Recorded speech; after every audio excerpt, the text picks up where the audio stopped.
All right, it's 1 o'clock, so thank you everybody for showing up. My name is Lars Peterson. Today's topic is going to be drawings and detailing in SolidWorks. If you here live have any questions, just raise your hand. Don't be afraid to interrupt me. I will get back on track pretty easily. For everybody who's out in live stream and GVC land, there is a Dory. Unfortunately, my Dory curator is not going to be here till about 1:30. So at that point, I'll ask him to clear the queue and we'll answer any questions you might have typed online. But with that, I'm going to get started. I'm actually going to get started with a part. Because the part or the 3D model, whether it's a part or an assembly, it's really where the information is going to come from for your 2D drawing. You need to have a model first to make a drawing out of something. I want to show you, I've just opened a very basic blank SolidWorks template, the one that ships with it. It's actually in inches, so down here, I'll switch this over to millimeters. And I want to call your attention to some of the stuff in the tree. One thing is there's an annotations folder, and that's where it's actually going to store the dimensions you put in as you're designing. If I right-click on that annotations folder, there's this choice, automatically place into an annotation view, that's turned on by default. Let me show you what that does. So if I were to start a sketch, and if you want to know how I'm getting around so quickly, please watch last month's SolidWorks Magic Tricks on how I'm getting this stuff up quick, because I just want to design very quickly a part. If you notice, now I've got a right and a top annotation view. If I double click on it, the right is where I put on the right plane the dimension for the diameter, and the top is perpendicular to that plane, showing how far I extruded it. So it keeps track of every dimension you put in there. As I put in more dimensions, by putting in more features, it'll continue adding those up.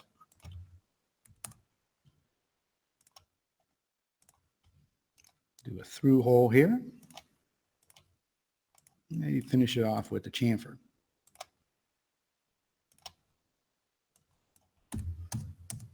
Okay, so pretty simple part, but as I was saying, it's keeping track of every dimension that I put in there. As long as it's perpendicular to a view. If it's not, it will create some that if it's at a weird angle that you're putting the dimension on, it'll actually create an annotation view on the fly at that angle for you. The other information that I have coming from this is actually the material properties. So you'll see in my feature manager tree under annotations, there's no material defined right now. If you do not define one, it does have a weight. It's actually the weight of water is the density that it uses. But if you right click here and say to make it out of aluminum, not only does it make it nice and shiny for you if you have your real view graphics on, but it also, if I go into my evaluate, adds these properties where it's given it a density, it takes the density by the volume and figures out how heavy this part is. It even figures out where the center of mass is and the moments of inertia. So there's a ton of information as far as once I've given it geometry and told it what it's made out of, I can start getting information out of it. That information is not ready to get put into a drawing yet. When you want metadata or information that's not geometrical, you need to put it in to these file properties. That's why I started a blank one. With the templates, that if you're working with a crew that has templates, you can already have properties assigned in here so that they know what they're supposed to fill in as far as the metadata.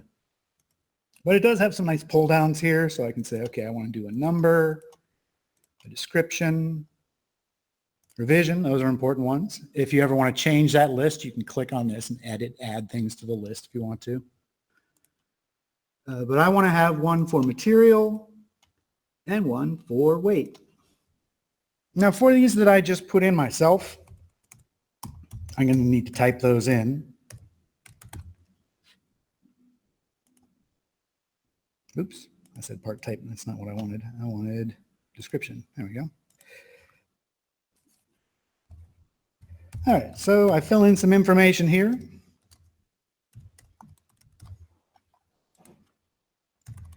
Manually. When I did that mass properties, you saw I have all that information inside the model as to what it's made of, how much it weighs, those types of things. That's what this pull down over here does for me. I can click on that and link this value to any of those mass properties in the part. You do have to do this manually. Just by assigning a material, it's not going to automatically have that hook to read into a bill or a title block later on. But you'll see that when I click on the pull down and assign it, now it's got those values in there. If I go in here and I change this thing, say brass, when I go in here, this has changed and so has the weight. So these update. They always are in sync with the mass properties from the part.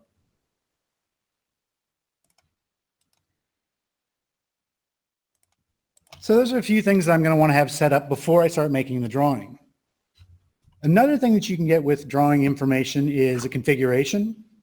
Typically here at X, we do not like to have configurations like different lengths and things like that, but it is okay to use configurations if it's the same part number, but it's just some sort of different view you're after or different procedure or spot in how it's made. Like for this, I'll create a stock configuration and then just choose to suppress that hole and chamfer. And now I've got one with a hole and one without. The last thing that I'm going to be worried about at the part level is drawing views. So I showed you earlier that you can hit this triad down here in the lower left corner to look straight down an axis, and you'll see it's got front, top. If you hit it again, it'll flip it 180. It's got the 6 sides of the cube in there for you. If I hit the space bar, here's the 6 sides of the cube. I can also hit edges of the cube if I want to change the orientation, or maybe isometric, trimetric. But if I have a particular view that I'm happy with, like let's say that is exactly what I would like to have on a drawing, I can hit here and create a new view.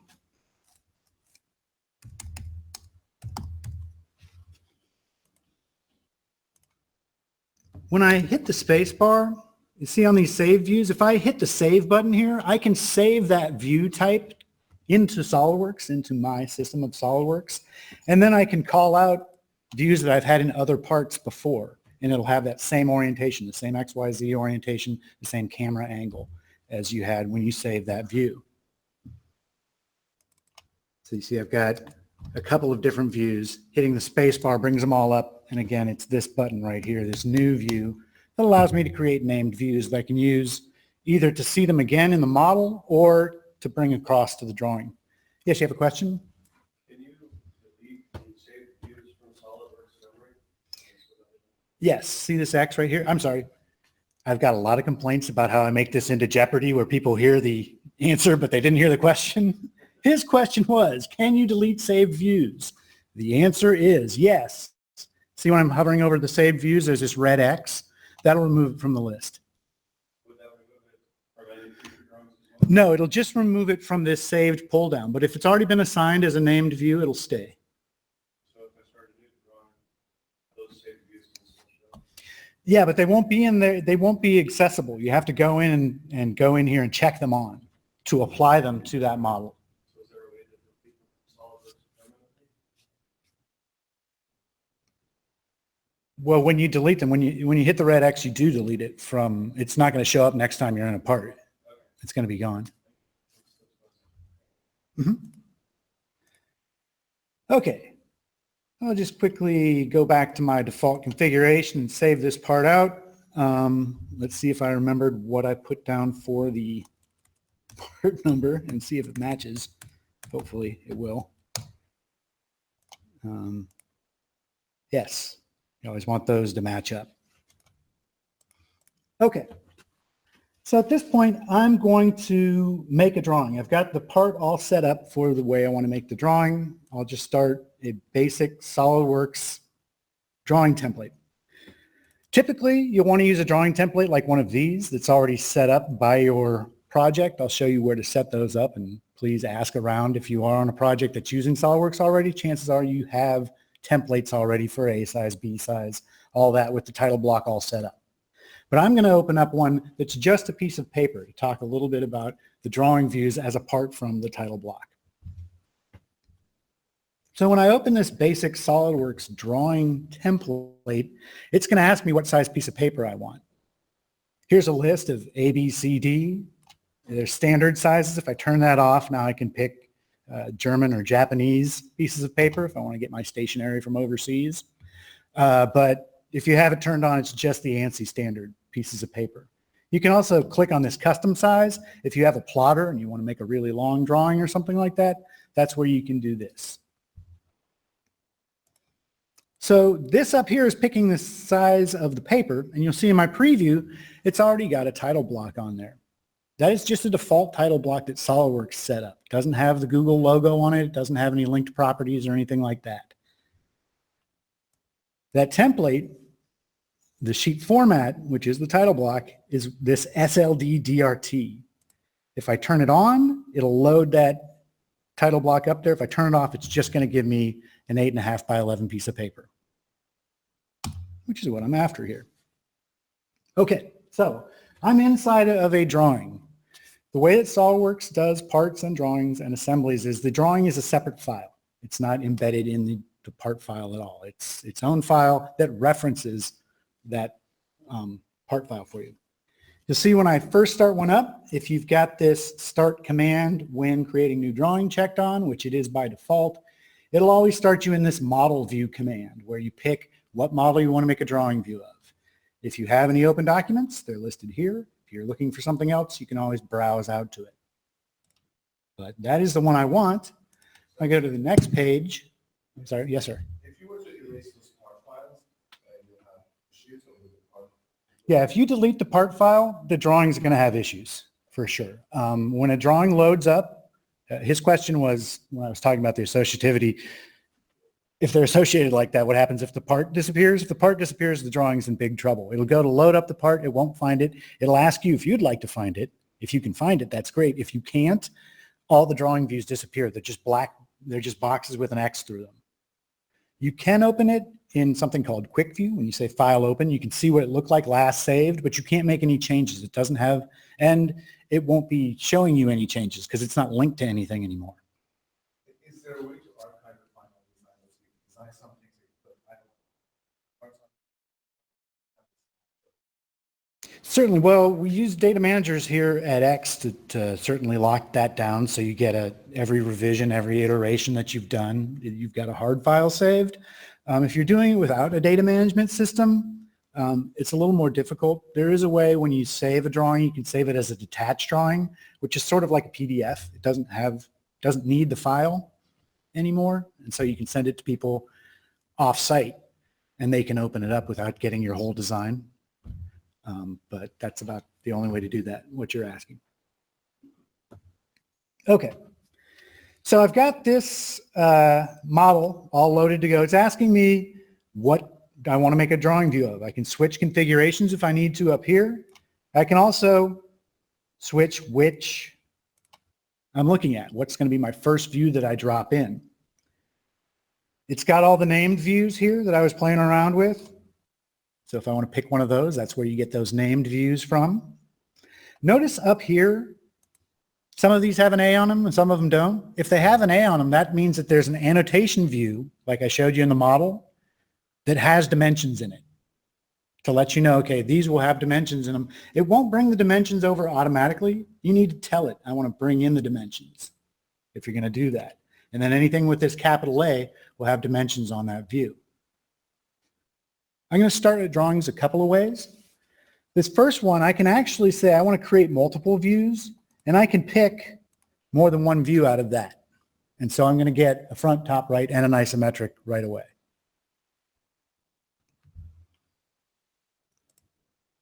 When I say OK, it brought the dimensions in, at least both of the dimensions from this side.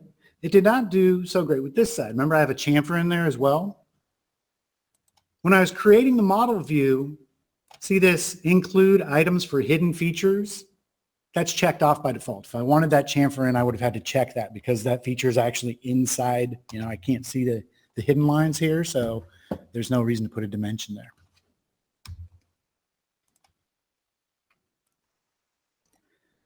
If we take a look at how the views were created, see these ones look like model views, these two. And these two look like this projected view. That's how it built it for me. What it did is this is the main view. This is the number one model view. And this is projected off of that. I'm moving these by hovering my cursor over the drawing view, and you'll see that it lights up a box, and then it also puts up like an orientation quadrant cross there. When you see that, that means you're going to move it. But take a look at how it moves. The model view, the one that's the main view, it moves both of them. These projected views can only move in line with that. You can break the alignment if you need to, and I'll show you how to do that in a minute. A particular view itself, you can have it set up for, you can have different display views, whether you want to show hidden lines, wireframe, shaded. Also, you can change the scale if you'd like to here on a particular view. If you want to make it twice as large or half the size, you can play around with that.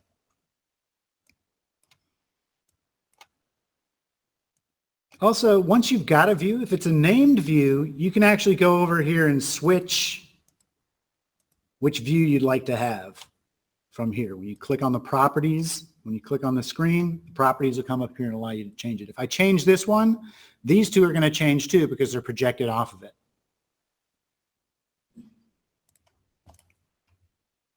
You can have multiple sheets as well. This one started off with one thing. I'm not crazy about this dimension. It's coming in inches. The part was designed in millimeters. This drawing template is in inches. I can switch that, but you can actually, it'll convert them is what it does. It doesn't change the size of the part, just converts the numbers that are there.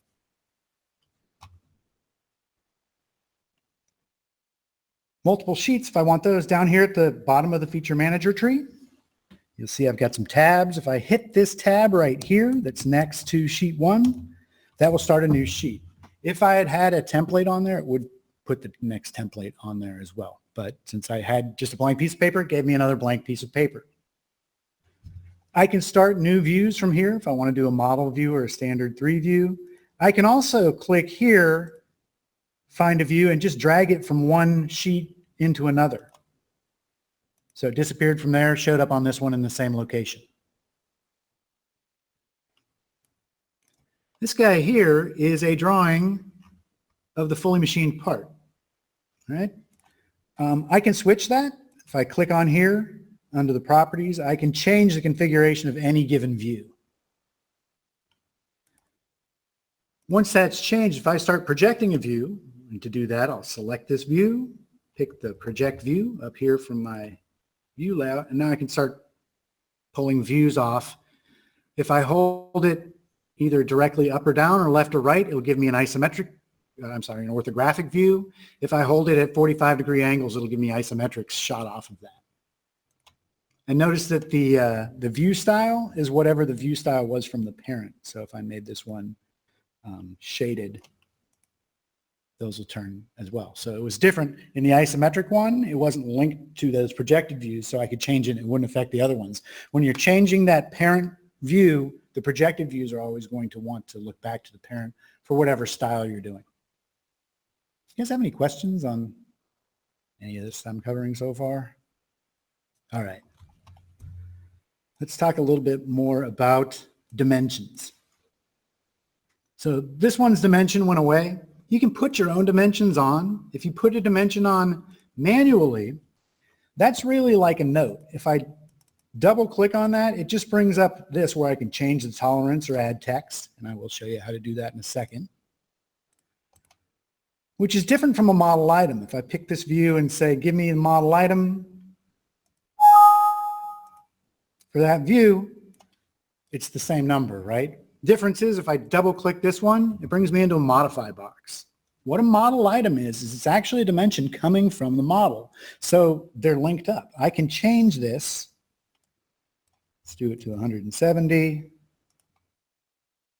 When I update this, all the views change. Not only did all the views change, but it changes back in the model. So they're truly associative to each other. And it doesn't matter where I change it, whether I change it at the model or at the drawing. When I make that change to one place, happens to both. Of course, my dimension that I put in manually updates as well, but it's a one-way street. It's only I have to make the changes at the model for that to happen. Also in this model item, if I go in here and I put in, let's say, a tolerance, when I do that, tolerance is now in the part because they're linked together.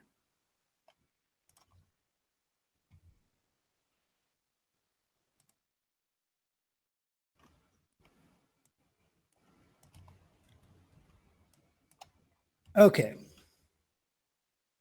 Let's keep going with this part here. I'm going to start making some section views. There's several different ways I could section this part. The very first one, it's just a basic section view. I go to my view layouts, say section view. I can determine the orientation horizontally, vertically, or at an angle. I'm going to do this one horizontally. Notice that it will pick up snap points like midpoints and things like that for me. Once I say okay, you see it'll flip direction on which side I do, and it'll automatically cross-hatch it with whichever material you put in there. If you didn't apply material, it'll just be a basic 45-degree hatch. But if you've actually put in aluminum or steel or whatever, it'll put in the cross-hatching for whatever material you put in. Right, notice it did put the dimension on for me again here because I told it to bring in the model items. Just to talk about dimensions for a second, if you do want to move one, whether it's one you put on yourself or through model items, you can move these around. If I hold my shift key, I can drag and drop this. And notice if I drag and drop it on a view that doesn't make sense, it doesn't move. But if I drag it and drop it onto a view that has that dimension, it'll allow it. If you hold the control key and drag and drop it, it gives you a copy. So shift to move, control to copy.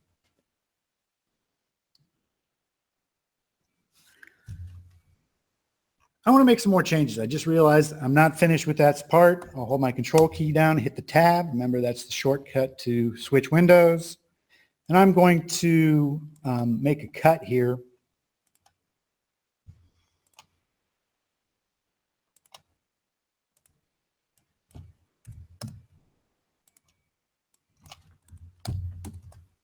And I want to do a thin feature, so it's just a ring. I want to cut into it. So now I've got a groove for a snap ring. I can pick that feature in a mid plane, mirror those. There we go. When I hit save,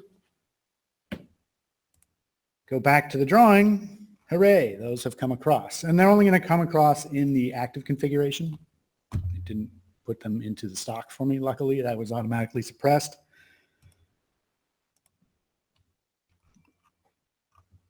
But now I've got more dimensions. If you want to put in the model items, I've been showing you how to put them in on creation. When you choose to make a view, you can say, give me the model items. If you want to do it after the fact, just pick the view you're after, annotations, and it's this dimension symbol with the little magic wand next to it.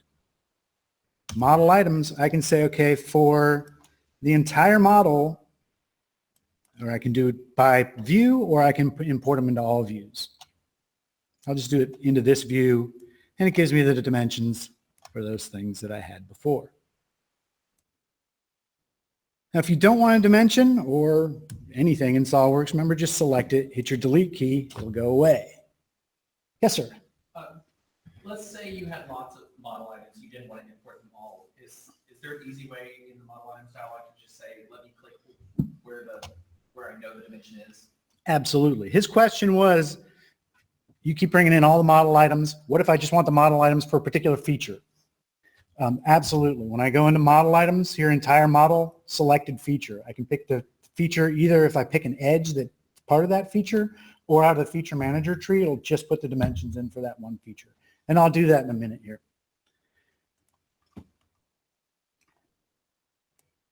When it comes to dimensions, when you click on a dimension, I showed you over here, you can put in tolerances. You can also put in notes, either before or after, really depends where you place it. Here, if you hit enter, you can do a carriage returning, do a second line. If there's something that was not clear with the dimension, you thought a note might help them out. Also, when you click on a dimension, see this little box that pops up? You probably have ignored it your whole life. That's fine. I usually do. But sometimes it's useful. When you click over here, you can put in text above, below. You can put in inspection, reference, things like that right on the fly without having to go over to the left in the property manager. It just has a flyout for you. That also will come up as you put the dimension in. I can put it right here. And again, if I hit a carriage return, I can have multiple lines of text.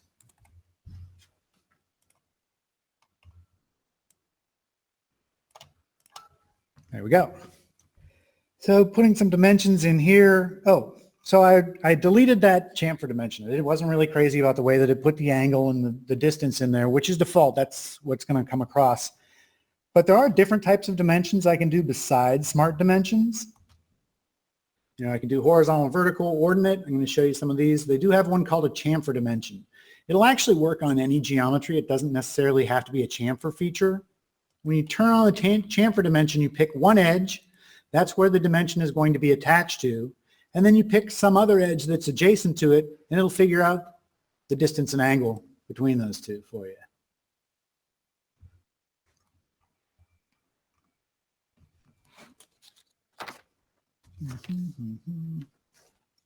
Okay, just seeing where I'm at. All right. Any questions so far on putting text onto dimensions? Okay. I showed you can drag and drop to move a view from one to another. So we can do drag and drop. We can also do copy and paste. I can pick that view, hit Control C, Control V, copies that view for me. It even brings across all the annotations for me. If you don't want the annotations, when you box around something, it never picks the geometry of the part. It always picks the annotations. But notice if I do this, I'm actually going to delete my center mark. So just make sure to pick that much of it. Delete those out of there because I didn't need those. Also, this one is not aligned to anything. If I right click on it, I can say, let's align this thing. And I pick vertically or horizontally. And then I pick what I want it to align with. And then that acts like those projected views where now it's locked into position. I can only move it up or down. If it needs to go left or right, the parent view has to do that.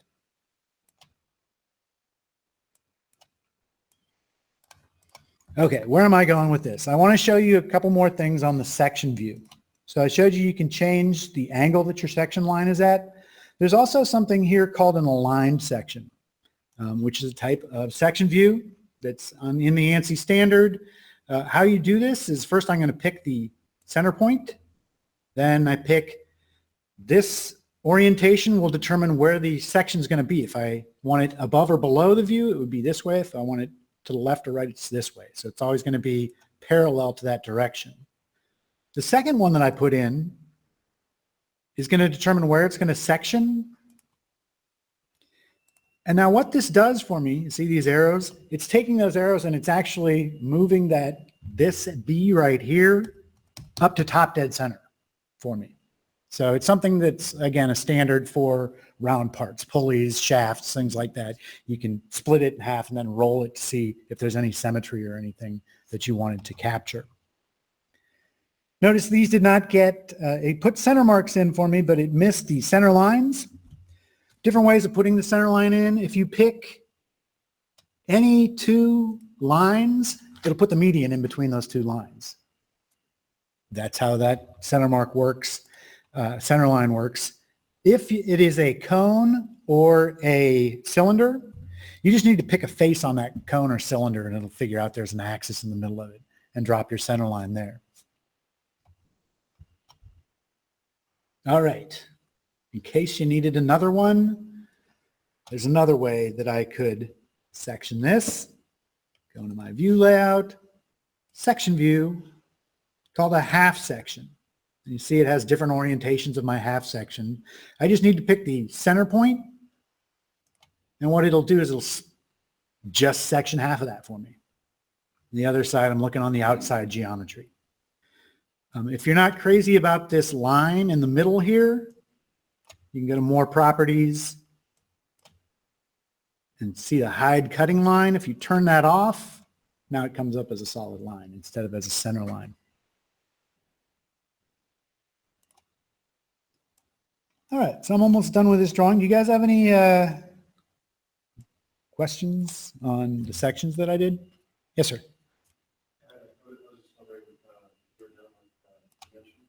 I am not done with dimensioning, no. All right. For this drawing view, I'm going to right-click it. I showed you that you could add alignment. You can also break alignment. Section views are automatically aligned to whatever they're sectioned from, so they're in line with that section line. I can break the alignment if I'd like to move this here. When you do have section views, if you hide or delete the original, the section goes with it. Question? I'm not a mechanical engineer, so I'm having difficulty with section views. What are those arrow directions? Sure, that the arrow is pointing to the direction you're looking. But for example, you got two on the top one, you got C and C2. Right, because it's sectioning just this quadrant. That's called a half section. Typically people will do a full section, which you understand the lines on that. You're looking down there. When you're looking at like aligned sections and half sections, it's kind of weird as to what's going on. But this line here is where it's getting cut, and this line is where we're looking at the cut going through. I'm sorry. His question was just basically, what's up with this? He'd never seen something like that. So it's just a type of section that's acceptable. It's a standard section. Called a half section. So you saw when I deleted section B, or the parent view for section B, it went away. If I go to hide this one, because I don't want to delete this view, I just don't care about this one anymore, there's no right-click hide, unfortunately. What you want to do is you want to find that view over here in the feature manager tree and hide it. When I do, it says, okay, you're hiding something that has an associated section view. Do you want to hide the section too? No. So a delete, you don't get any choice. They both go away. When you do a hide, it asks you whether you want both of them to go away. So now hold on to your hats, because this is a weird one. Pick on this view here. 3D drawing views. I may have covered these earlier, but if you pick on a view and you hit this, you can actually rotate this view into whatever orientation you want. Or you can click down here and pick an orientation from your named views.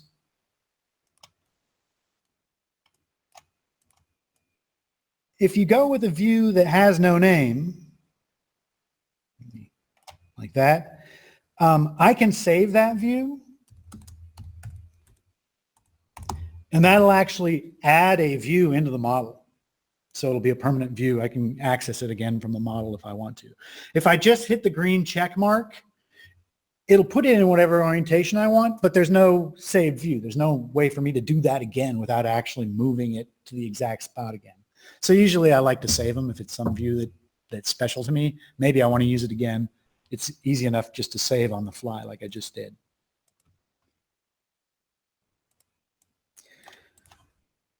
Let's talk a little bit about annotations. So when I put in an annotation, I have my annotations toolbar. I've got this note choice.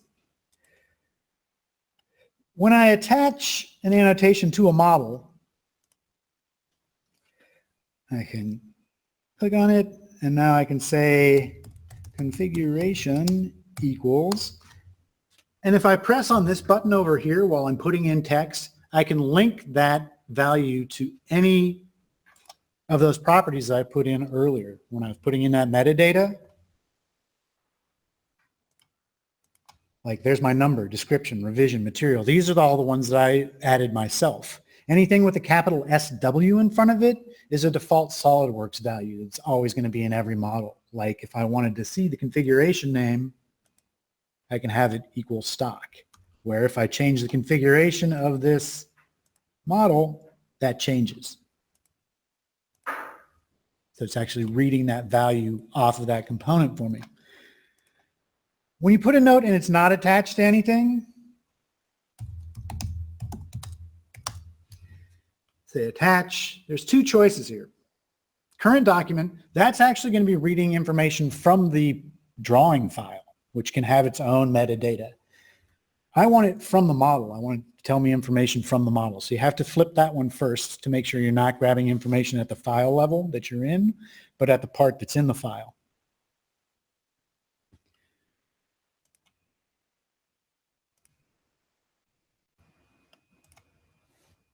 And now you see it's reading that out of the model for me. If I go back into the model and I change that again, save, and I'll close it this time, you see that it's updated.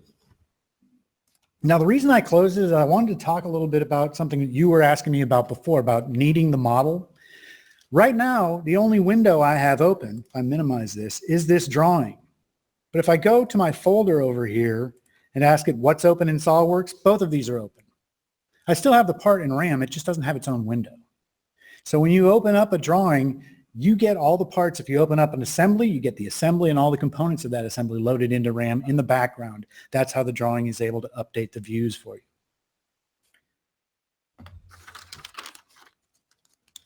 Okay, let's make this a little bit more realistic. Well, no, one thing before I do that, let me put in another note. If I put in a note over here where it's not over a view, it's going to be attached at the sheet level. If I put in a note while I'm over a view, and I can tell I'm over a view because that box is lit up around the view, when I put a note there, that's actually attached to that view. I'll move view around, that one moves, this one doesn't. You can copy and paste notes, so I'll do that quick enough. If you double click on a view and you put a note in, see how it's got that pink box around it with the hard arrows? That means that that view is active while I'm working on it. So now I can have a note that's not even touching the view still attached to it. You can change those if you right click and say, I want this annotation, the attachment on this annotation to be on the sheet rather than the view. I can move them back and forth. You just right click, the attachment allows you to put it wherever you need to, whether it's on the view or the sheet. If you want something that's where a view is, but you don't want it attached to the view, just right click somewhere on the paper. There's this lock sheet focus. What that'll do is I can put a note directly on top of this view. And because I had that focus locked, it did not attach it to the view for me. So ways to do it ahead of time, way to switch around if you've changed it, but that's how notes react. There's a couple toolbars I have up here. Let me close these out so I can show you where to get them. Anytime you want another toolbar, you can right click in the gray area up at the top here. I'm going to choose this align toolbar, dock it over here. This one has some nice stuff for me. If I pick a bunch of notes, I can get them to line up in a row. I've also got spacing choices where it'll evenly space all those notes. Now it's not, I don't get to type in a number of how far apart I'd want them. It's just taking a look at how far apart they are from each other and doing an average to evenly space them for me. Also, when you do a note, if I double click on here, you can type in text. You can also go into another line. You can do bullet points.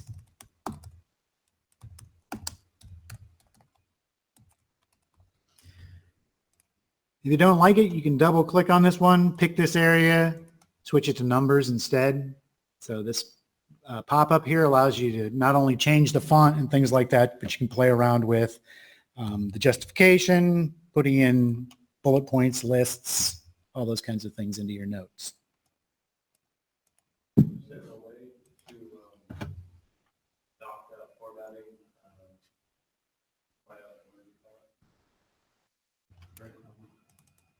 This thing? Yeah. No. Well, Sometimes. no, actually, you can. I have never done it. So before I say no, I should try it. His question was, can you dock the font toolbar? And yeah, you can. It usually comes up on screen right on top of whatever note you clicked, but it looks like you can just put it there. It's going to have a toolbar there all the time for you, but it won't be in front of your screen if that's bothering you.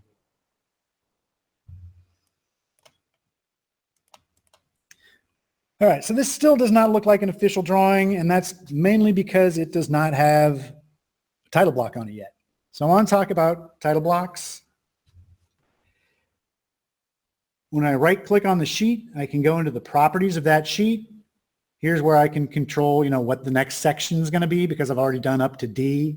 It's got them. If I want to scale that back to C, I can. Then my next section is going to be called C. If it gets out of order since I've deleted some, maybe I don't want to have it that number. Also the scale.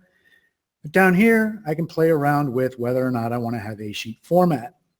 Again, you should talk to people in your group, find out where your templates and things are stored, because there's two things to a drawing. There's the format, there's also the drawing template. The format is going to keep the size of the paper you're using, the units you're using, the metadata that's in your file properties, as well as the geometry and the notes in your title block.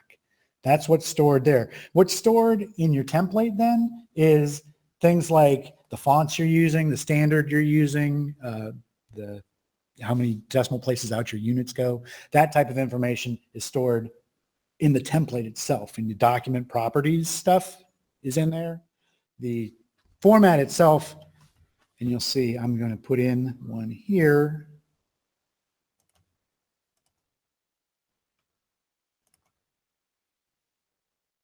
Has all this geometry for me. We actually have a couple, one for sheet 1. I can go to the properties of this one, dial up what I'd like to use.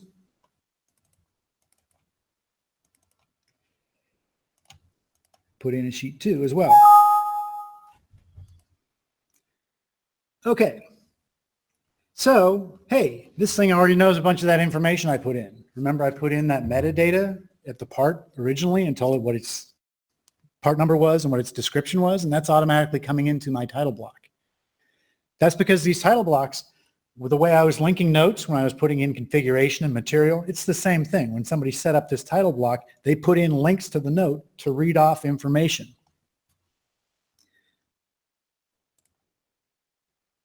Like this date and this drawn by.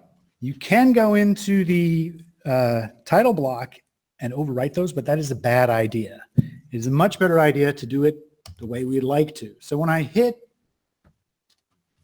file properties, you'll see that because I put in those templates, this thing's got a bunch of properties before, even though it was a brand new. Before I put in the templates, there was no properties in there.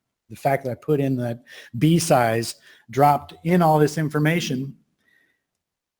And this is where you want to fill in information like drawn by or the date.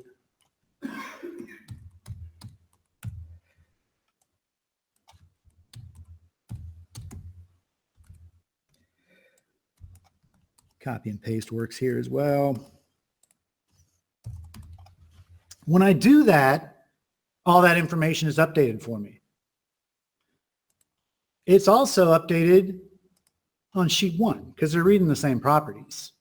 So it's better to do that than actually go in and change the number. Also, if you go in and change it manually, somebody else goes into those things, fills in the correct properties, and nothing changes for them. They have to go into the title block and relink it. So don't do that. But now that I've told you not to do it, I'll show you how to. If I double click on a sheet format, see this little editing format comes up in the confirmation corner in the upper right. Also, your views will all disappear along with all your notes. Do not panic. They are still there. What's going on is there's two separate levels to your drawing. There's the drawing itself where you put in all your notes and dimensions and views and things like that. And then there's this sheet format, which is your title block. The reason it's on a separate layer is you don't want people accidentally while they're modeling doing something like that. I don't even want myself doing that, so I'll undo quick. But it's on another layer so that people can't touch the template unless they really want to. So you can't accidentally move it. But now that I'm in here, I can add geometry, I can remove notes. If I hover over any of these notes, you'll see the $PRP sheet. If it says PRP, that stands for property.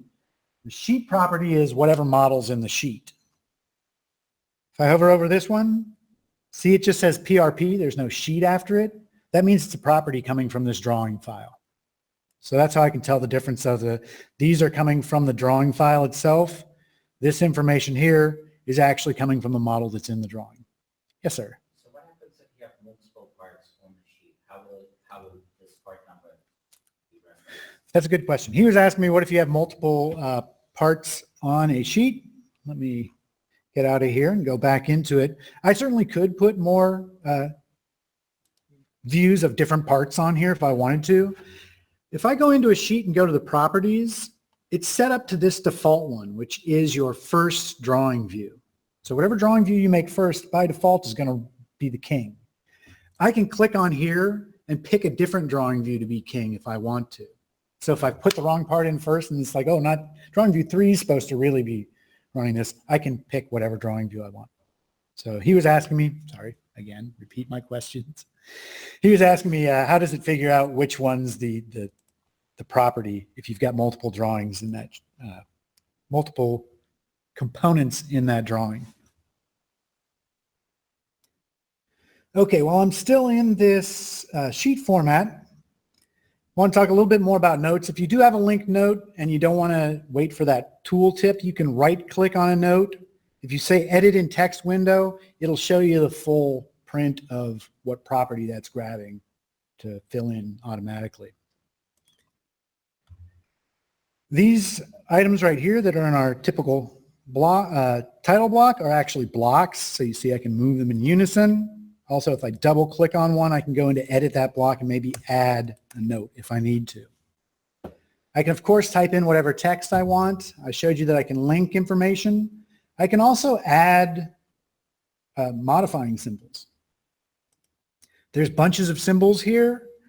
I'm going to do a square circle. That's what we do at Project Loon. So I want to put in a square circle. I can just put it in like that. So lots of different symbols you can do. There's a bunch of symbol libraries. If it's not stuff that's just text. So we put whatever note we want in here.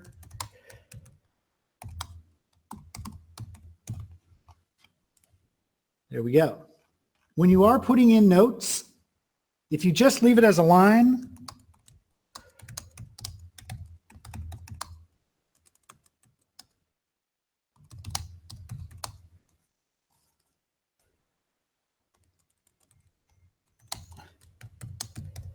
when I'm just putting in a single text note, it'll just keep putting that note on forever and ever. When you put in a piece of text and you grab this corner, then you initiate text wrap on there.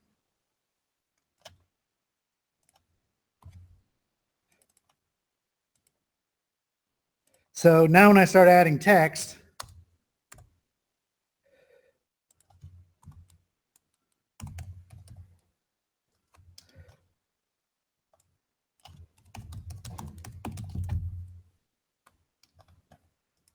it'll also add new lines to it when it hits the bottom.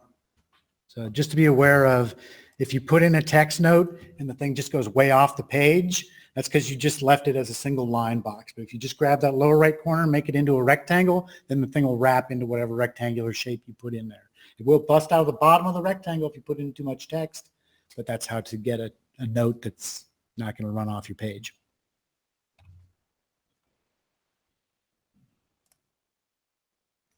All right, so another note, if I were to put a note here, again, if you select a line or something like that, it'll automatically put a leader on there for you. But you can also do symbols like that on your note as well.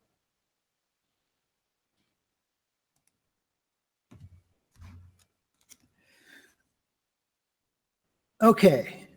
I showed you the metadata that you fill in there, and obviously, hopefully you guys are getting the point that that's pretty important, the stuff that you put into the model to have it read, fill out your title block, fill out your bill of materials, all that automatic stuff.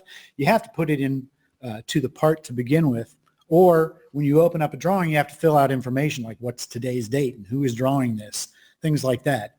I've got a cheat right here on this tab called the Custom Property tab. where I can make changes right here, and you'll see it changes right there. I've actually got this thing linked to the properties that I'm using inside of SolidWorks. And I've got a bunch of different properties that I can just fill this information in here instead of going through this and adding my own. It works at the part level as well. Whenever you have a drawing, remember I closed the part, said it was still open. You can always get into the part window just by clicking on a view, hitting open. You're in the part view. Anything that's already filled out will populate. If I hit apply, remember when I built this, I only had 5 of them in there. Because I opened up this custom property and hit apply, now it's got all the Loon properties in it. How I did this magic trick was with a tool, and under the SolidWorks installation, SolidWorks tools folder called the property tab builder. It's pretty easy. You just create boxes. Like if I want to have one for manufacturer,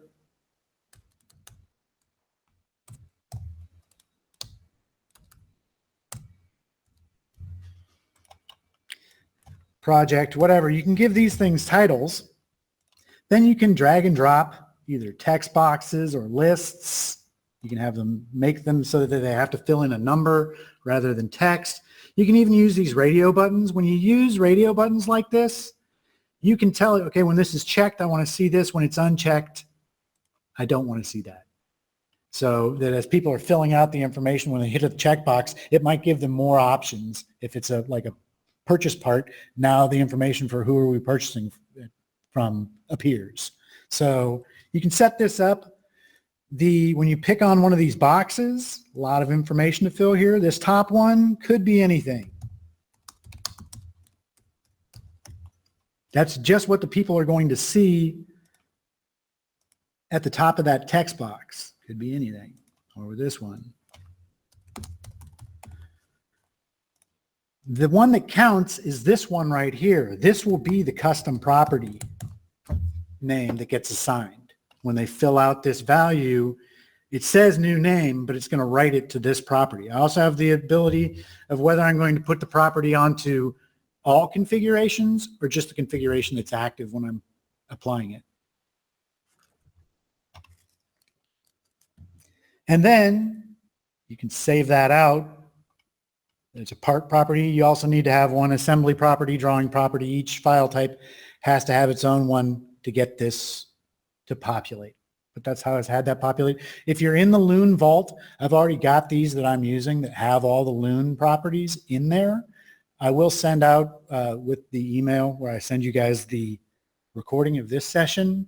I'll send you out these files as well if you'd like to use them. They're pretty easy. You just need to tell it where they're located. In file locations, while I'm here, this is a very important one. This is where you want your document templates. Again, if you're working with a project that already has SolidWorks, talk to somebody and find out where this is pointing for them. And then you'll be using their part templates as well as their drawing templates or their formats, that type of stuff. In fact, you can set up, all sorts of different spots. The custom property tab builder is one of them, and I actually have that in the Loon vault.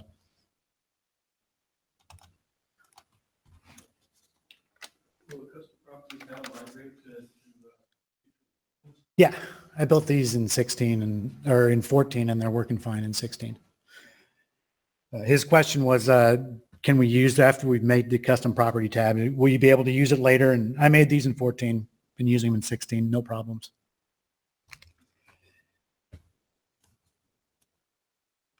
Okay. Any questions before I close this one out and move on to the next guy? All right. Is there anything on the Dory, Ed? Okay. All right. Let me open up a part here. I thought I had it open, but I don't.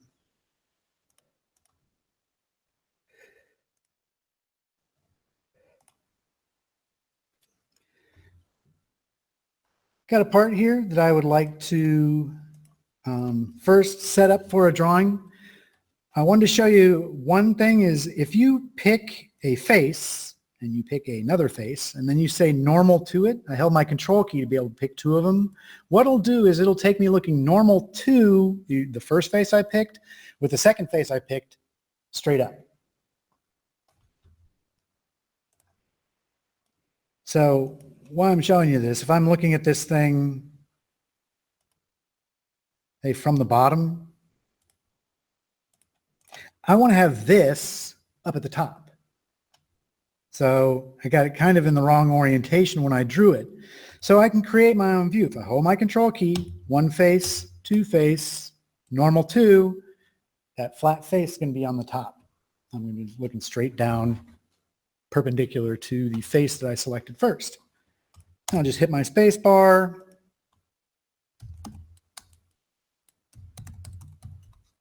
Give it a name. I'm going to start another drawing again. This time I'm going to start one that has, you know, a template and everything's set up for me. This is typically what you would see when you start a part. You don't just draw on a blank piece of paper. You want to have it with a, you know, Google Corp logo, your address, all that stuff. And again, if you're working on a project that has SolidWorks, I'm almost certain you have these already. So just talk to your peers and find out where those are. If you don't start this command automatically, you need to fire it up yourself. It's just called model view.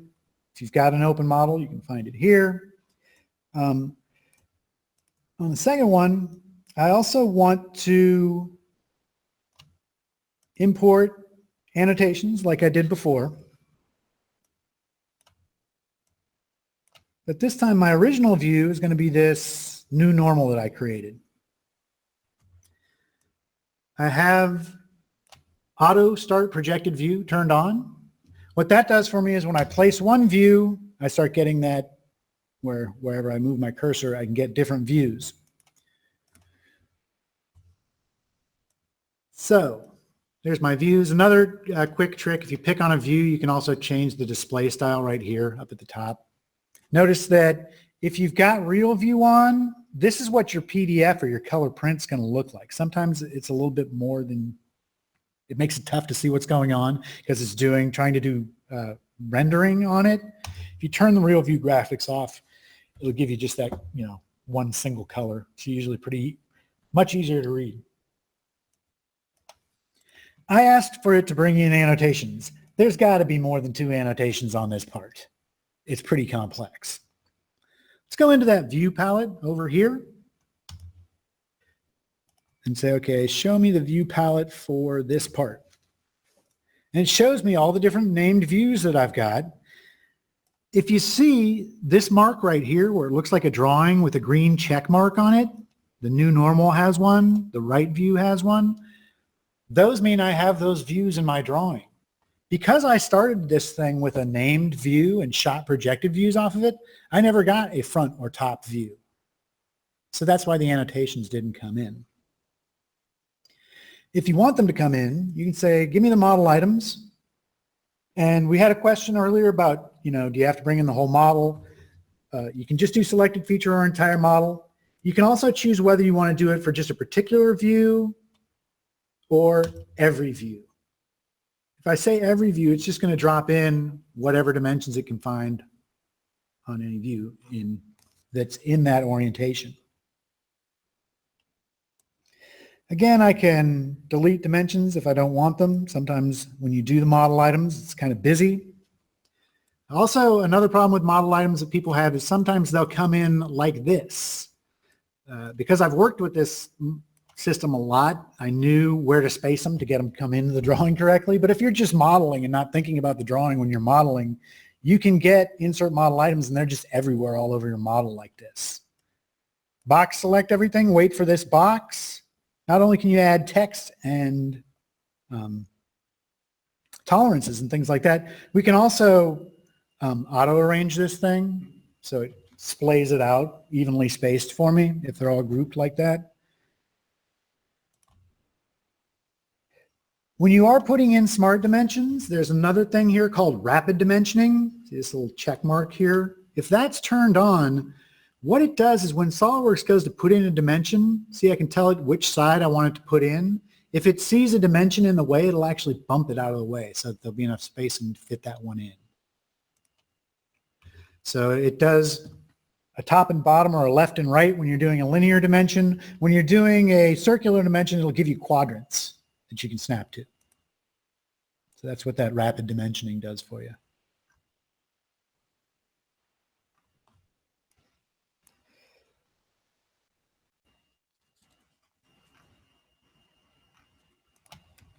Okay, I'm going to create another section view. You guys have seen this trick a bunch of times, so I won't go too much into it.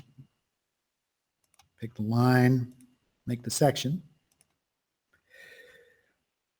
I haven't done detail views yet. I'll show you that you can draw sketches to any shape. You don't actually need to have a circle for your detail view. If you really want to do it with a hexagon, you can, but when you pick detail view, it automatically just puts you into the circle tool.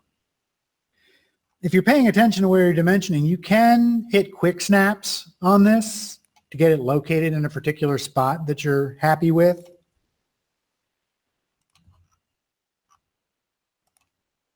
If you just drop it any old place, like I did there, it'll be free to move. If you grab the circle, you can change how big that view is. If you grab the center point, you can change the location. You see it's updating real time over on the side.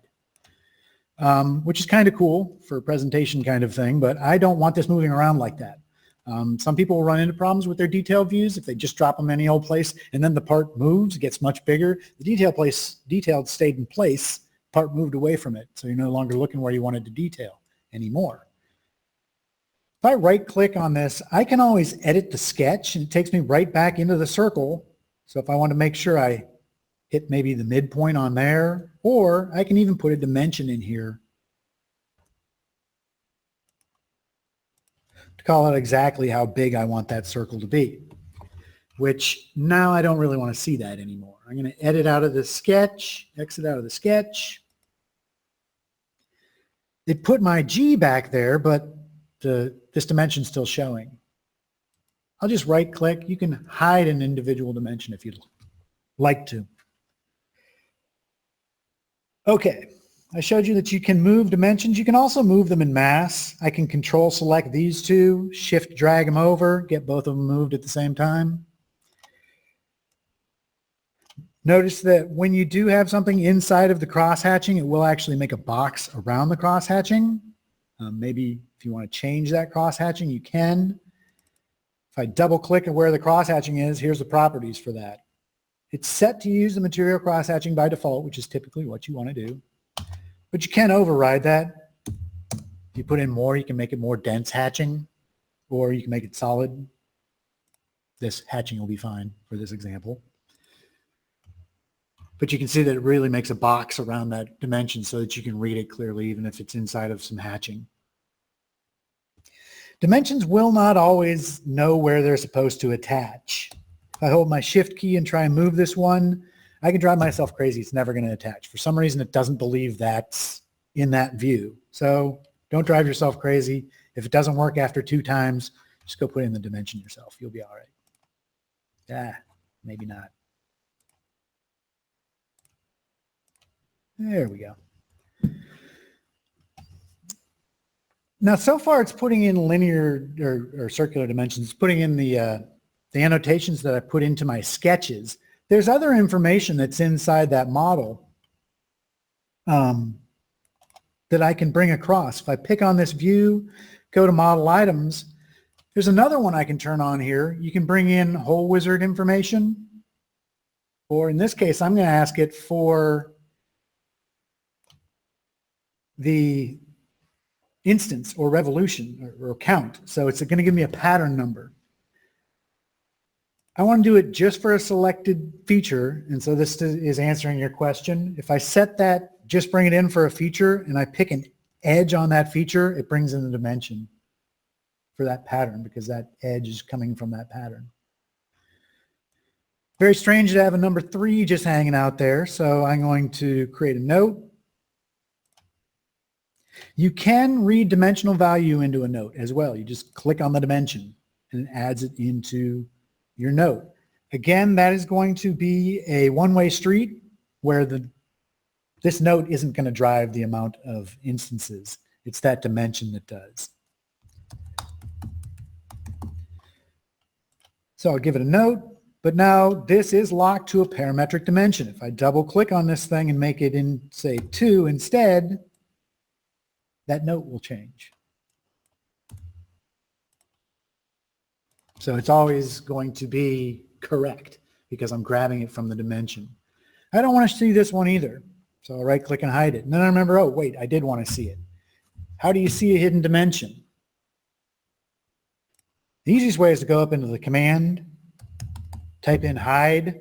Oh, there's hide show annotations. You can also find it under your pull down for view, hide show annotations. See my annotations come up grayed out? If I click on them, they'll turn black. Now it's hidden. Now it's shown. Now it's hidden. So you can turn on or off dimensions while you're in this mode. Once you hit your escape key, you're done doing that and the hidden dimensions will hide again.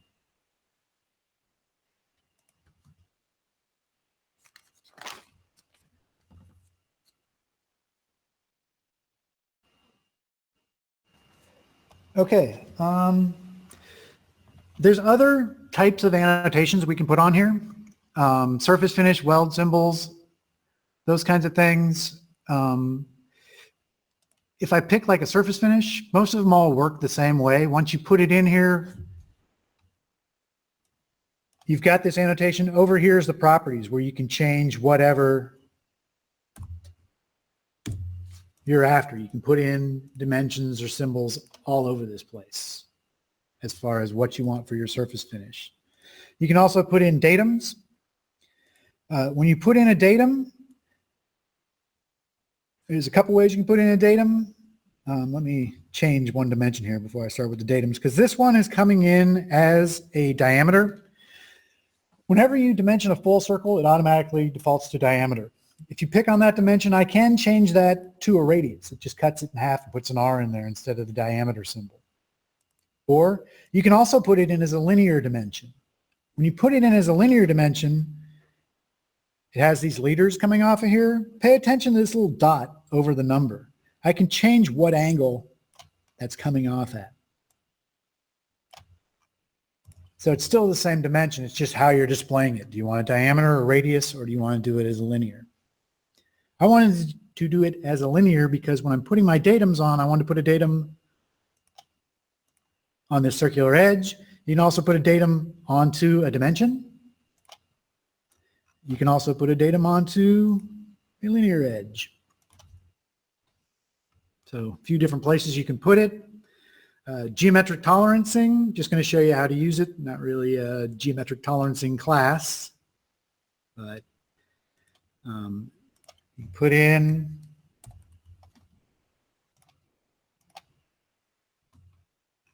tolerance. Whoops. I forgot to pick my edge first, so I just put it out there in space. If you've got a note that you wish had an arrow on it, and this works for any note, look over in the properties. There's it. Without a leader, there it is with a leader. You just need to find out where the tip of that leader is and snap it to wherever you wished you had picked before you did that. You can also put geometric tolerances onto a particular dimension. You can do most material, least material, all these modifiers here. You can do diameters, all kinds of things. Fill out which datums you're going to be calling out with that. And you can just drag and drop it right on it to a dimension. And it'll lock it to it. You can also just put it out in space like I've been doing accidentally each time here, but I'll do it on purpose this time, hopefully.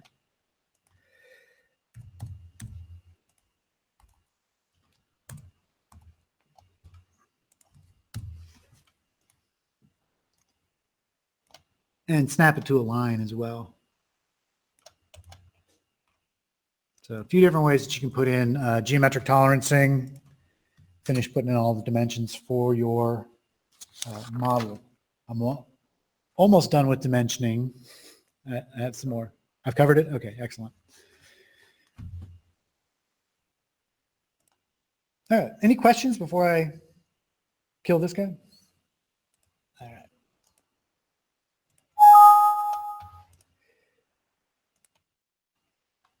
Open up another part here.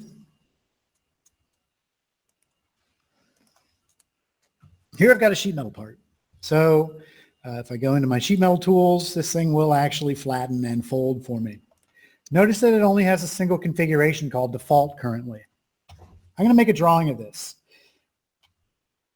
So far I've been opening the drawing as its own file. It's not typically actually how I work usually. I just wanted to show you the different ways of making drawings. Typically what I'll do is when I'm in the file, if you click on this pull down under new, you can say, let's make a drawing out of this. If it finds a drawing with that name in the folder already, it'll say, hey, you already have one, which is nice. If I say, yeah, that's fine, it'll open the existing drawing. If I say no, it'll start a new drawing for me of that part. So it's nice to give me a heads up. That'll only work if the part and the drawing have the same name and reside in the same folder. But again, I pick my template, which gives me my title block, gives me 2 pages. I know that the thing's in millimeters, ANSI standard, it's all set up and ready to go. That's why you want to use a drawing template. I'm going to say, let's import some annotations here. I've got a few views. I'll drop this one in. Maybe get this view, maybe get this view. And then I realize, wow, that's way too big. My template is set up to do a 1-to-1 scale by default, and it has indeed done that for here. Now I showed you that you can go into individual views and change the scale on the view. That is a bad idea if you want to do it overall. If you want to change all the drawing view sheets, don't do it view by view. Right click and go to the properties of that sheet. Change it here. 2 big reasons why. Number one, it's going to change all the views at once for me. I don't have to go in and see which ones are projected or whatever. Number two, it's also going to change this title block here. If I do it just by the views, the sheet will still think it's 1-to-1, even though all my views have been changed to half scale. So if you want to do it, above board, please do it here in the sheet properties. When I say okay, it asks me a strange question. I wanted this thing half the size. Do I want all the text to be half the size too? No, I don't. If I say yes, it's actually going to scale all my dimensions to whatever scale I'm, if it's half size, double size, whatever, it's going to do that to the text too. So just leave this blank or say don't ask again, and it'll leave it just at the same font. I don't really want the font half size, so it's an eye chart for people. When you want to sketch on a view, it's the same as when you're putting notes on a view. It's a good idea to double click on the view first, and you'll see these edges not be dashed anymore. That lets me know that anything I do right now, whether I put a note or draw anything, it's attached to that view. When the view moves around, whatever I did is going to move around with it. Different reasons you might want to draw on your sketch. If there's some place where they're supposed to put something, you can draw it right on there. Usually it's better to do it with a split line in the part, but it depends. Maybe this is just a label that they're supposed to stick on there. You can also, if you right click on this and select the chain, I just want to make sure I got the whole box. If it was a circle, I just need to pick on the circle. You say annotate. I can hatch or fill that in. So if I really want to make it stand out, I can do that. Another reason I might want to draw on it is, what if I've got a really complex section that I'd like to do? And so what I'm going to do here is I'm going to draw lines, and I'm going to make sure that these lines pass through the middle of these holes in this part. And how I'm doing that is I'm just moving my cursor while I'm in my line tool over the edge of that hole, and it brings up the quadrants for it. I can just snap right to the quadrants. So once you activate it, then that quadrant becomes available for you to snap to. I noticed that I messed this one up. You can always put in relations after the fact. But I want to have a section that goes to the middle of all these holes. First thing you want to do is you want to draw the thing, make sure that you've locked the view focus so you know you're drawing on the thing, not on the sheet of paper. Next thing you want to do is you want to pick one of these lines. If I want the section to be to the left or the right, I pick this line. If I want it above or below, I pick this line. So it's always going to be parallel to whatever line you pick. Go to the view, say section. It's a strange question, especially if you're not used to what section lines do. If I say create a standard section, remember how the revolved section rotated everything? This is going to rotate everything so it's straight in one line. So things are going to be way longer than the part. This foreshortened section is what I want, where it actually is the same size as the part. It didn't rotate the views at all. I'm looking straight onto these holes. This is another time that you may want to play around with the hatching, because it was pretty hard to see where those holes were in a hatched view like that. Now it's pretty apparent. Also, I showed you when you're doing center lines, pick two lines, you get the medium of them. Pick a cylinder or cone, it does the axis. If you pick center line and say select view, it'll find every cylinder and cone in that view and put a center line on it for you. So now I can dimension to the centers of these if I need to, which isn't anybody's real favorite way to dimension. If you want to move that, you can always click on a dimension and move it around. Maybe it'd be easier for the guy to actually dimension to an edge that was real instead of the middle of something. So you just need to grab on these boxes at the bottom and you can drag and drop, reattach where your dimensions are coming from. Or like in this case, this dimension is going to what's called a virtual sharp. It was dimensioned to the thing when it had corners, and then when they put in their bends, it all got rounded off. If you're in a drawing view and you control select two lines, go into your sketch tools, hit the point tool, puts in a virtual sharp for you. As long as the lines aren't parallel, they got to meet somewhere. And if they do, if they aren't parallel, it'll put that in where they would meet. And there's different settings, whether you want that to be an asterisk or a plus symbol, or like I've got here, it's sort of a continuation of the line. That's up to your discretion on how you want to set up your template. But there we go. There's a little bit more on dimensioning. Now remember I showed you before I got out of here, this thing just had one configuration. It's now got two. Just by making a drawing with a sheet metal part in it, it automatically creates a derived configuration that is the flat. It's better to let SolidWorks do this automatically like it did. If you create your own flat configuration and then somebody goes to make a drawing of it, now you've got two configurations of your flat, and confusion might happen as to which flat you're actually using. So it's a better idea, just open a drawing with this thing and it'll create it on the fly. But how you'll know that it's done it is in the view palette over here. There'll be a flat pattern. If I drag and drop it, it puts it in. The template that I'm using automatically has sketches hidden. If I say don't hide all types, there's the sketch, there's the bend lines for my thing. And we've got these up down notes. You can move these around. You can add leaders to them if you'd like. Also, what else? We can put a dimension here. Remember that when you put a dimension in right away, look for that box. You can bring this over. You can do things like that, again, on the fly. Another thing you might want to do as far as stuff for sheet metal is put in a table. If I click on this drawing view, go to annotations, tables, I can put in a bend table. What it'll do for me is watch when I drop this table in, these go away from being callouts for up, down, and what angle they're being bent at, and just go to being called out as a flag A, B, or C. And there's my bend table, which lets them know what angle I want each bend to be at. It also tells you which face is staying still.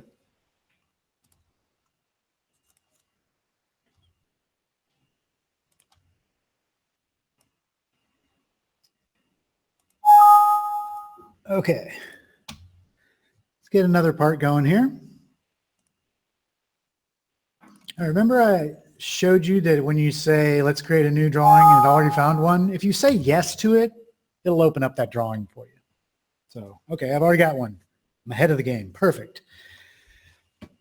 These are really dark. I told you about how sometimes the rendering, whether that's on or off, will make it less dark. But this one, it's just the coloring that they've put on the model makes it really dark.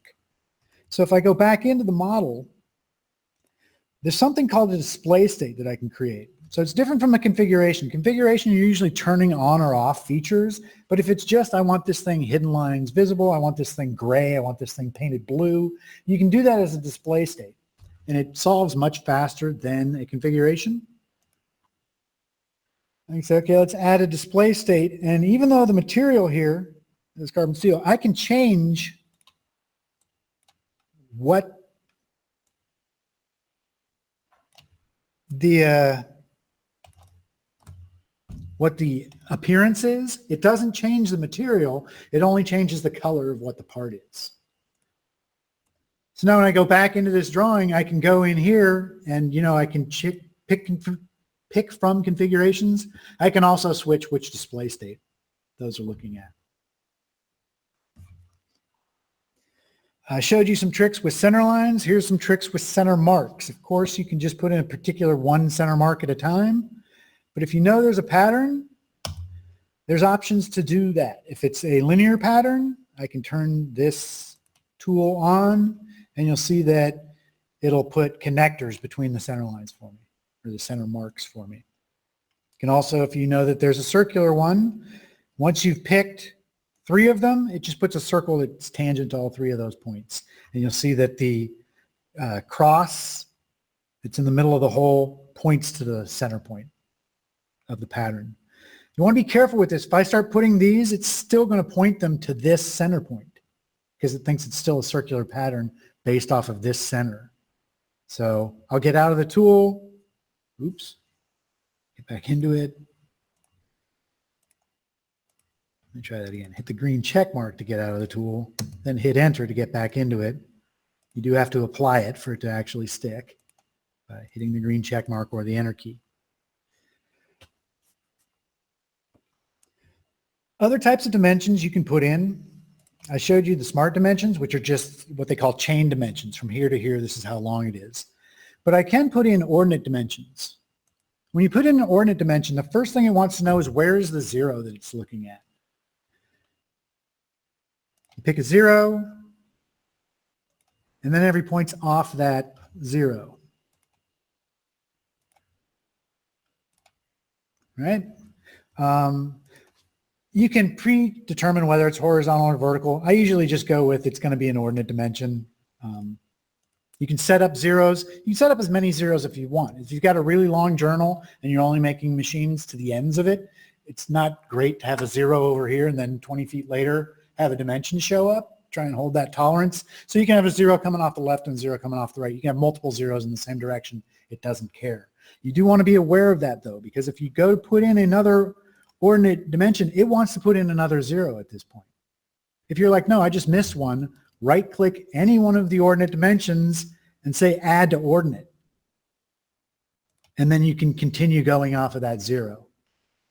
So if you want a new 0, start up a new dimension. If you don't, find an existing dimension and add to it. Also, when you've got an ordinate dimension, if you realize that's not the 0, just like a chain dimension, you can grab that box at the end and reattach it. It will give you a warning saying, hey, you're changing the 0. I'm going to recalculate every other dimension. Is that okay? If you say cancel, it doesn't do it. If you say okay, see how those just changed? So it reevaluates everything that's coming off of that ordinate to whatever new 0 you've put on there. Another way I could tell people where all the holes in this part were is using a table called a hole table. So for a hole table, I want to pick a vertex that's going to act as the origin,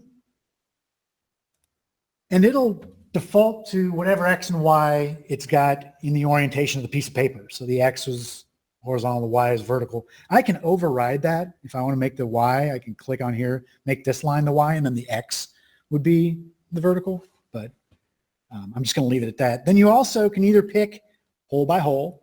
You're going to have to do that if they're on different faces. But if they're on the same face, you can just pick that face. It'll find every hole on that face for you. And it's not just Hole Wizard holes, because notice that it actually put, if I add a leader to this one, it found these, which were definitely just circles that I drew. They weren't tapped holes like these other ones were. So it'll find if it's got Hole Wizard information, like tap information or something like that, it'll put it in. If it doesn't, it'll just grab the diameter and then tell you what depth or through, depending on what you put on there for it, as far as the depth on this thing. You can play around with how this works. If you want to combine the tags, just show how many total of each hole is. If you have them expanded out, it actually gives you the XY location for each hole.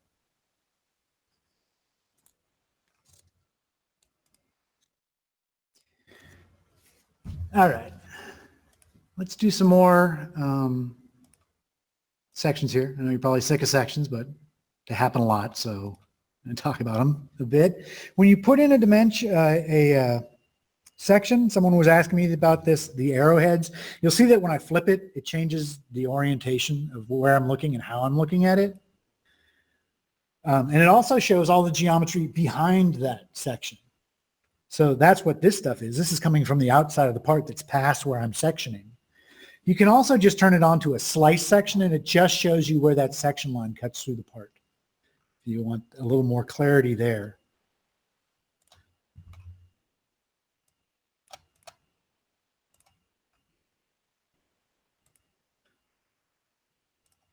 And you can do it as you're making it. You just turn on this slice section and it gives you a slice right away.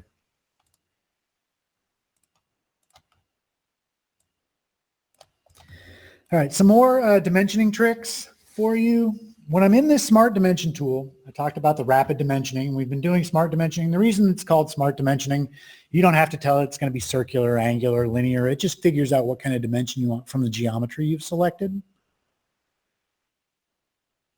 There's this auto dimension where if I pick a view, you'll see these pink and purple lines. Those are my X and Y. I can choose whether I want to do baseline dimensions or ordinate dimensions based off of those. But what it'll do is it'll find every edge on every vertex, everything on that view and go, all right, here's all the ordinates to make that become a reality. Maybe a lot more information than you want. You can always come through here and pick and choose which ones you did and didn't want by deleting them. Or you can right click and add to ordinate if you need to put some other dimension that it might have missed. But it probably won't miss them. It puts everything on there. If you want a little bit more discerning auto dimension tool, there's this thing called Dim Expert. And it's a little confusing because they've got two things called Dim Expert inside SolidWorks. This one is one that's just at the drawing level and it's just per drawing view. What I do is I'll pick a datum that I want, and then anything that I pick off of that, it'll just put the dimension of how far that is from that datum that I picked. So it's a little bit more one at a time. I want this, I want that, where the auto dimension just gives you everything. So several ways to make dimensions. You can bring in the model items. You can do smart dimensions one at a time. You can use some of these auto dimension tools to get your size and locations spelled out correctly.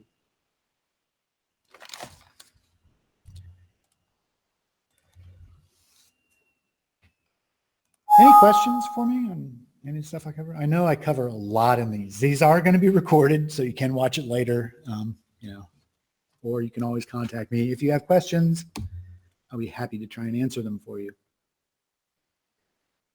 Okay, I want to bring in another drawing here. I'll set this filter to just look at drawings. And which one am I after here?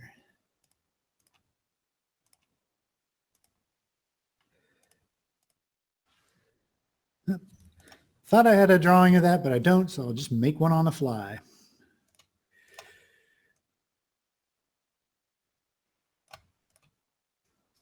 That's the part I want right there. Okay, so I'll make a drawing.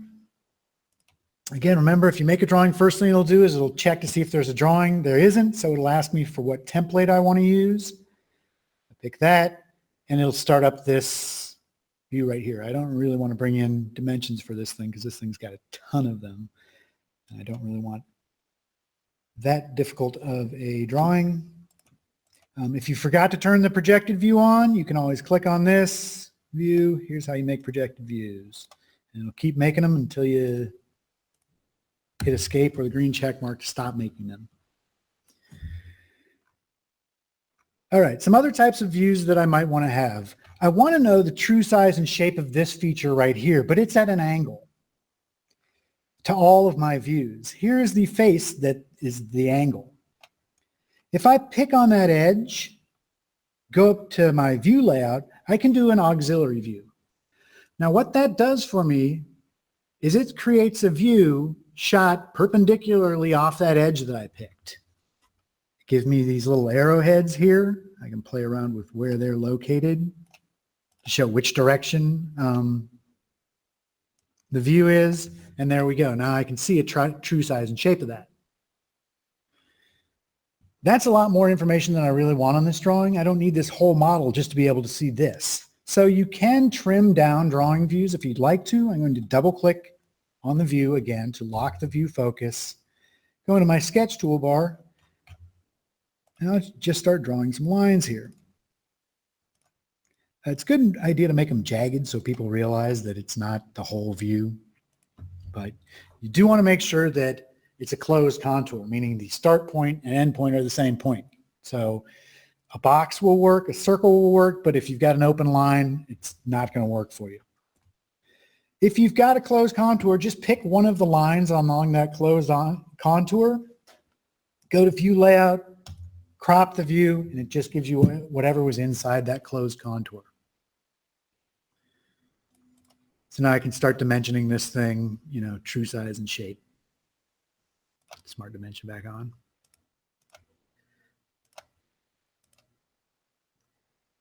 Where I didn't really have a view of that face until I did that auxiliary view.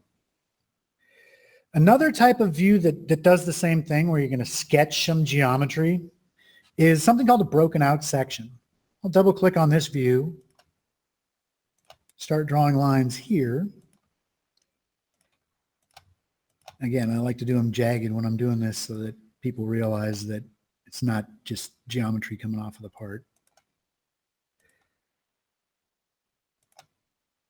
And again, I want to make sure that my first point and my end point are the same point, and I missed it completely. There we go. Okay. If I click on this line and I go to view layouts, I can do a broken out section. It gives me the ability to pick a depth here, which is really dumb. Don't ever put a number in there because I'm not sure where it's measuring that from at all. I've tried to figure it out. It's just beyond me. I don't know where that's measured from. So what you usually want to do is find some other view.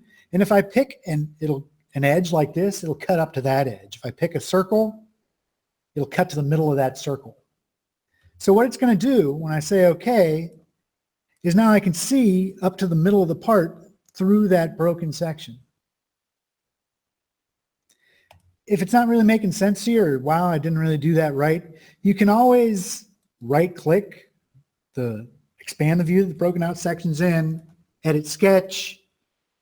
I can move this around if I want to see more into the part than I was seeing originally.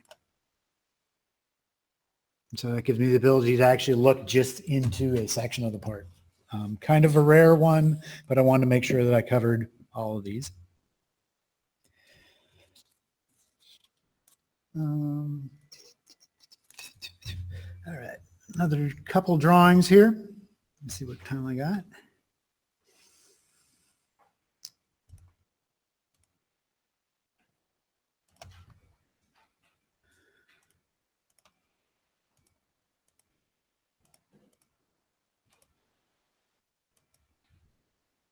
Okay, let's take a look at this one. Now for this one, what I've got going on here is I've got this part that's a barrel cam. that I put some features in here. I did them with wraps. And you can see that how you do a wrap is it actually takes the linear sketch and wraps it around my cylindrical part. But I'd like to see what those linear paths look like on this drawing. So what I can do, if you find out what view it is, so you just click on the view, it's view 16. Go back into your feature manager tree.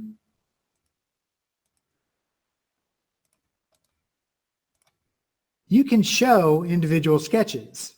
Now, why is it only showing them for a second and not showing them again? Like I said, my template actually has the setting to hide all types. So it's hiding sketches. Turn that back on now. I can see what I'm doing. So you can go into the feature manager tree and say, hey, I want to see the sketch for this feature. And you can dimension to it. I'll bring up another toolbar called line format.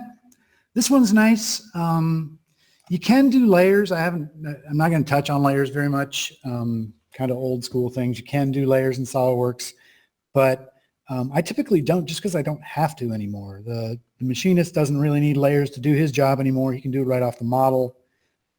So it's kind of just a throwback when people want to use layers. I'm going to pick all this geometry and I can change the font on it. I can change the style. I can even change the color on it. So if I want to have it stand out from the others, I can do that. And how am I selecting these? I just right click, select chain, hold down my control key, select chain again, get all these guys, and just make them a little thicker and a different color. It makes it a little easier for people to read. Yes, there's a question.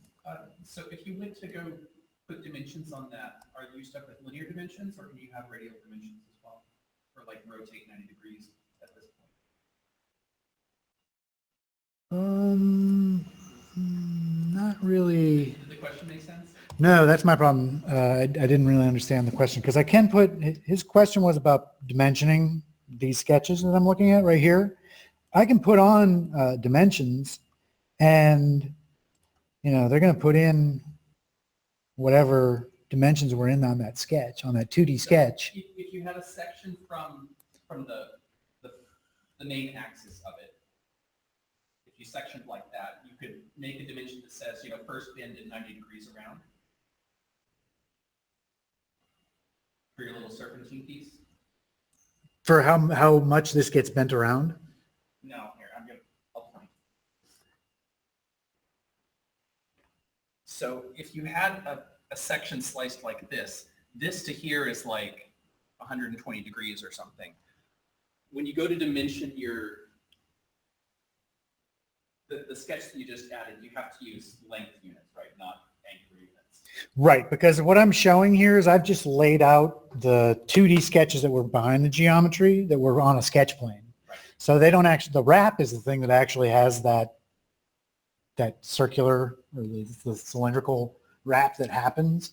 I can't really show that in the feature. I could, I think I know what you're saying. I would probably, you know, do sections along here so that I'm looking straight down onto it and then I can tell them angularly how much it goes around, but it's not going to really make sense in this view orientation I'm looking at.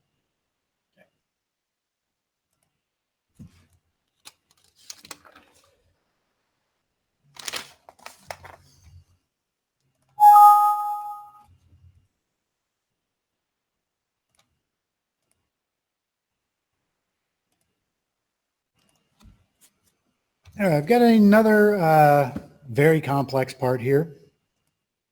If I do a view layout, I can do a projected view. I'm actually going to copy this projected view. I'm going to do a few things here. I'm going to do some break lines. If I pick on this sketch, go to my view layout, one that we haven't hit yet is breaks. How you set up breaks is you just pick 2 points and it breaks those points for you. So if you got something that won't fit on the piece of paper, you can use those break lines to, you know, shorten your view that you're going after. When you do put dimensions on a view that has been broken, as long as the dimension goes across the break, try that again. There we go. You'll see that it puts this little break right there on your dimension to let you know that this is the true size. So if I go into this break and I say that I want the spacing to be more, I get more space, but this number stays the same because that's the true number of the dimension. It's just got that symbol on it to let you know it's going across a break. All right, I don't need this thing aligned with the parent anymore, so I'm going to move it over here a little just so I can fit it on the screen. Now, why did I put this one down here? I'm going to do something that's called a revolved section, which is per standard, but SolidWorks doesn't really do it out of the box, so I'm going to cheat at it. What I need to do is I want to take a couple sections off of this part. I do want to make sure that I'm just showing the sliced section. And now I'm going to hide this. I want to find out which view it is, drawing view 11. Hide this guy. No, I do not want to hide the dependent. Whoop, I said yes, though. Let me try that again. Hide, no. Okay, it left these behind. They're still aligned to the original. So as I've shown you before, you can always right-click on a view and break the alignment. And then right-click on it again and realign it.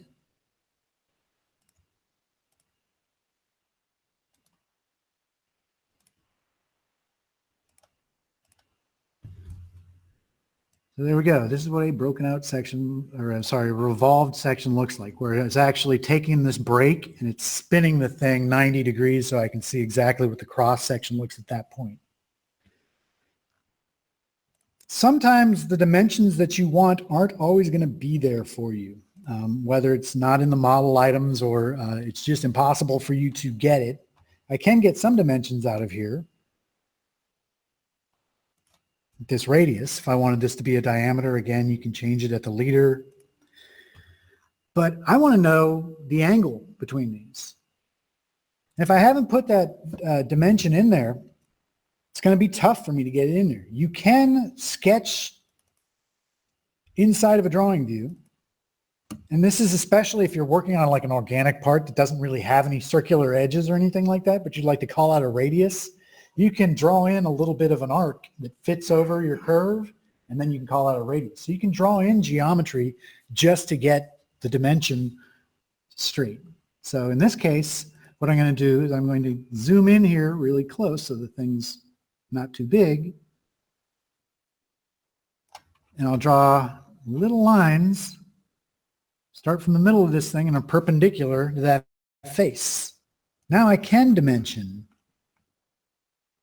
the angle. I just have to make sure I hit that line and then that line, and now I've got a dimension, calls out the angle between those. So again, if you've got organic surfaces and you don't have anything that'll take a real dimension off of it, you can sort of fake it by going in and sketching some geometry that you can add dimensions to. And because I locked it to the part geometry, if the angle ever changes, those sketches should update because they're always going to be in the middle of that tooth profile.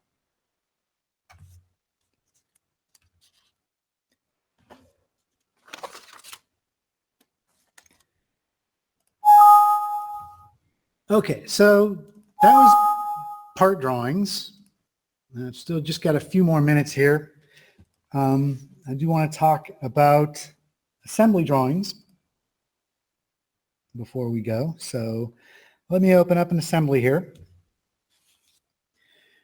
Here we've got an assembly that has the ability to move, which we actually really want to have the ability to move on this thing. It fits in there and it's supposed to work inside of an engine, so it's actually supposed to be able to move back and forth, which is great for the default configuration.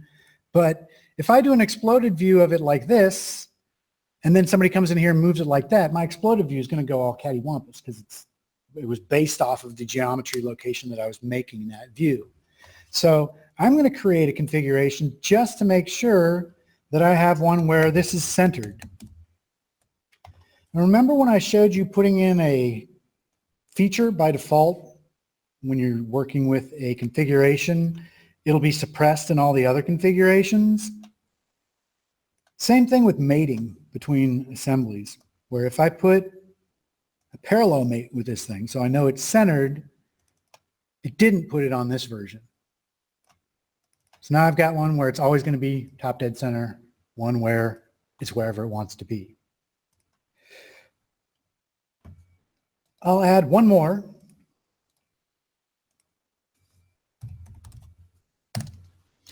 And talk about, you know, when I'm clicking here and I'm moving this, if you notice this button gets pressed in and then released when I'm clicking and dragging. That's how the trick works. It starts up the move command for me.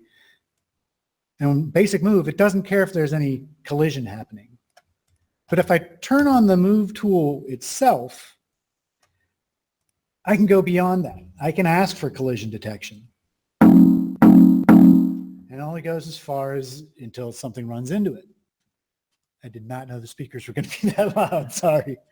But it does make a little noise for you too. And when I am moving this, I have the choice of whether I want the movement that I just did to happen every configuration or just this one. Because this configuration was turned on when I did this, this one's still in its original position, can be moved. This one can still be moved, but right now it's moved full left. So hopefully no one will come in and mess with that. If I'm really worried about it, I'd put an angle dimension in there and make it for real.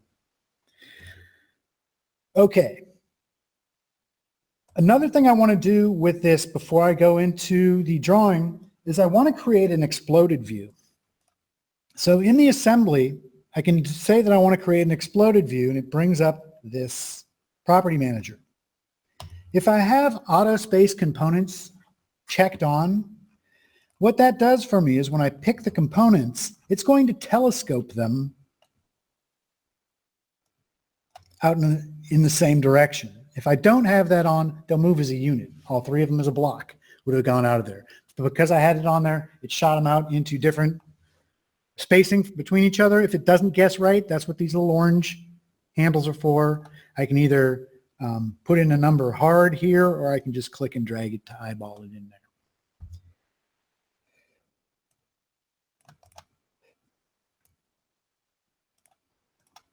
Now for the rest of these components, which there are a few of them, I don't want these things to telescope out after I've dragged them. I do want them to move as a unit, so I need to turn that off. And when I click and drag, they all move like that. If you've noticed, it does automatically always default to one of the main axes, this X, Y, and Z. It's oriented same with this X, Y, and Z.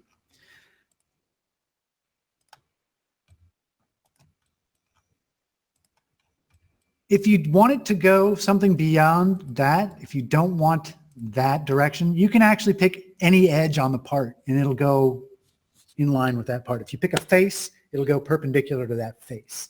So you don't have to use just the X, Y, Z that SolidWorks gives you. You can use any face or any edge to say, this is the direction the explode's going in. If you want just a little auto spacing, a lot of auto spacing, that's what this slider is for. I turn the auto spacing on again so these things would telescope out as I move them. Again, if it guesses them wrong, you can always go back when you highlight the chain. It'll bring these up. It will group things if it thinks they should be together, like it saw two of the same screw and was like, oh, I'll put those into one group. I can edit that later if I need to, but it tries to help you out. Now, what I've also been doing is I keep going to this isometric view. You can also find it under Control 7. The reason I'm doing isometric view, it's a really good idea to do all your exploded views in isometric, just because when you are when you go to make a drawing, in the view palette, they'll automatically, if it's got an exploded view, there'll be something called isometric exploded that you can just drag and drop in. It's not going to do that for every drawing view orientation. Here is my explode collapse. Double click, it explodes or collapse. I can right click and animate. If I want to see a little movie of how this thing goes together, I can even hit save and save out an AVI, for for them to watch the exploded. If I need to edit it, it's just like any other feature. If I need to put one more step in here, I can do that. Once you've got an exploded view, you can do an explode line sketch. You can pick where something starts and begins or starts and ends. You can determine which direction it's going with these little gray arrows. So you can give it a route of where you need to go through to get this thing put together or how it's supposed to put together. You can do cylinders. If you've got just a stack like that, you don't have to do every member of the stack. Just the first and last will be fine. Just make sure that the arrows are pointing in the same direction. If they're pointing in the opposite direction, it'll automatically jog it for you. If you're worried about the jog, you can always come through afterwards and play around with how far it jogged those. And basically what that does is it creates this 3D sketch. It's going to be visible in the drawing. It's only going to be visible when it's exploded. You see, when I collapse it, the lines go away. So to do a little prep work as far as what I want for this assembly, I'm going to make a drawing.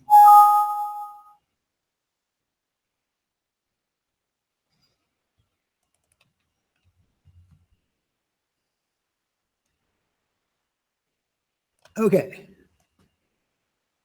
What do I want for my drawing? I want this. I keep forgetting to turn the projected view on. Curses. All right. Let's do it manually.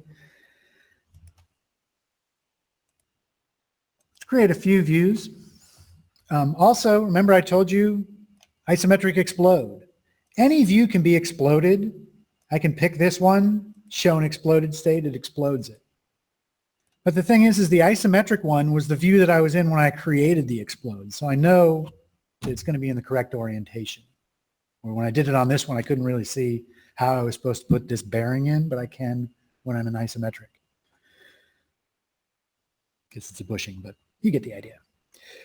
Another thing, I can change the configuration that a particular view is using. I want that one to be to the left. Remember, I created a spot where it was. If you have a moving assembly, it's very hard to show range of motion on a 2D drawing. It's a static type of format. But if I click on a view and say alternate position, I can either select another configuration that has already pre-planned, like if I had made a right configuration, I could just pick right from there. If you don't have one made yet, you can make one on the fly. Say, make me one called right. When I say okay, it'll bring me into that 3D model in the move command. Everybody cover your ears. There we go.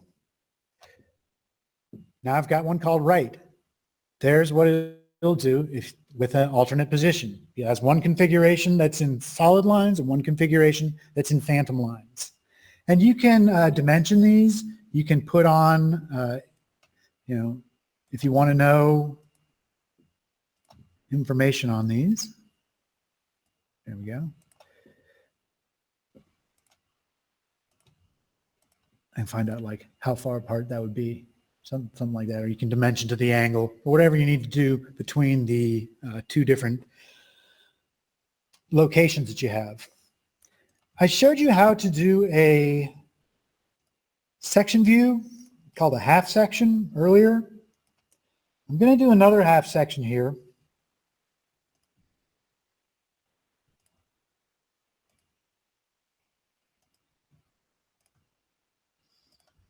You can do a half section, or you can do a regular section of a model.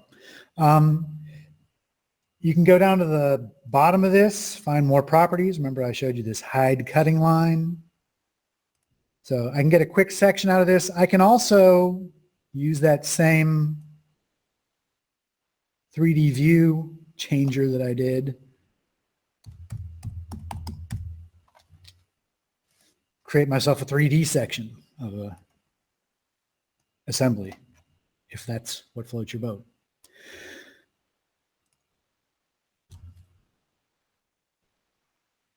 Okay.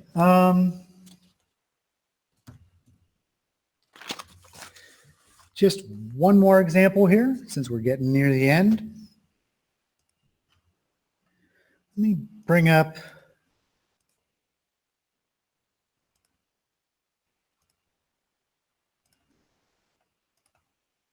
another assembly here. You can do design display states at the assembly level. So when you're talking about display states, it's not only colors like I was doing earlier, it's also hide show. I can hide all those things that are on the top. When you're looking at your feature manager tree, if you click on this display pane, you can actually go through and find items here and maybe change it like that. Now, if this thing's set to flexible, I can actually see the stuff move through the parts. So you can have a display state, you know, it's still got the same one that shows everything, but now I've got one that's got some stuff hidden or some stuff invisible. You can do transparencies, colors, anything that's a visual, anything that's in this display pane. Hide, show, transparency, color, or display can all be saved in that display state.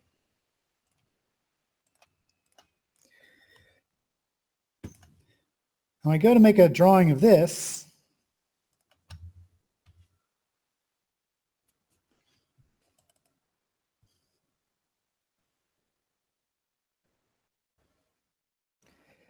turn on my auto project this time.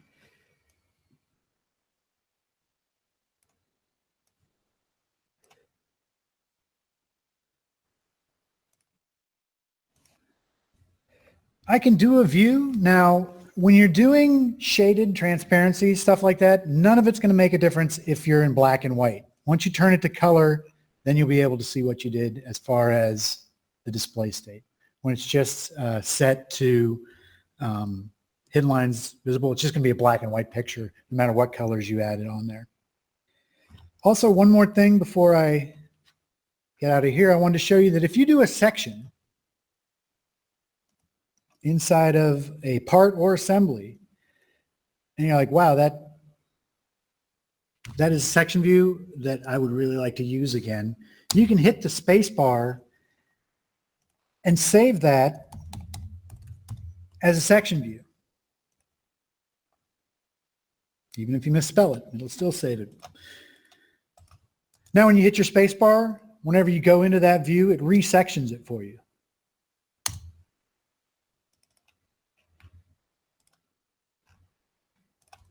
Also, when you look at the view palette,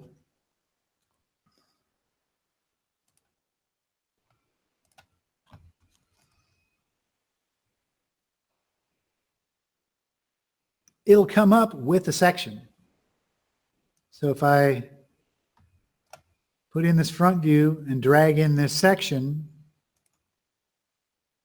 am I just going the wrong direction?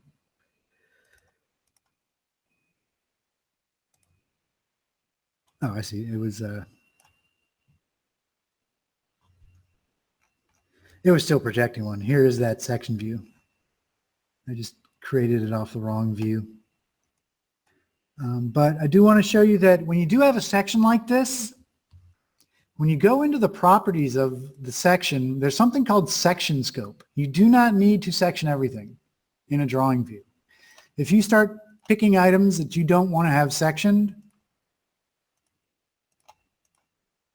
when you say OK, those will be ignored by the section line. They don't get crosshatched. They just show the outside edges of them.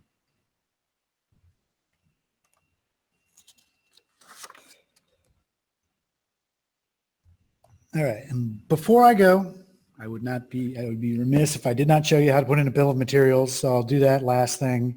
In annotations, there's a table called Bill of Materials. Again, if you're working with a group that uses SolidWorks on a regular basis, they probably will have bill templates for you. If you edit this one, move columns around, add columns, you can always change what property this is reading up here. Once you've done that, you can just right click And you can do a save as. You can either save it as a template to show all your customization, or you can save it as a text file or an XLS file. If you want to save that BOM and read it into some other software, you can push the BOM right from there without sending them the drawing. Just send them a text file that is, or CSV file that is your BOM.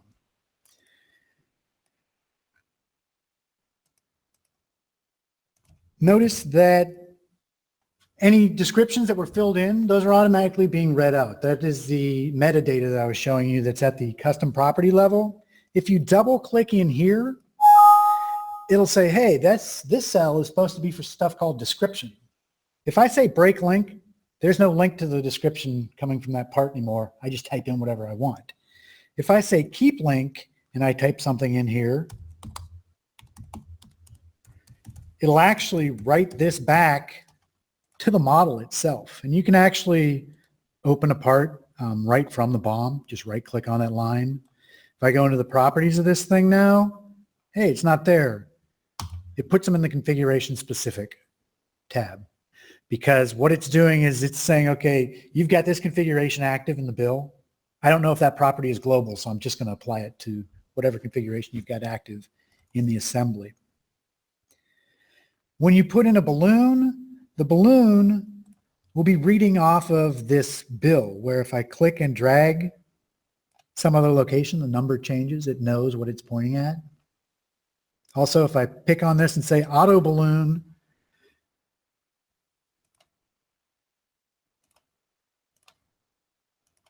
I can have it bring in every balloon that's visible. And these are only parts that I can see. I can choose whether I want to have them along the top, along the side, or bottom, or in a square.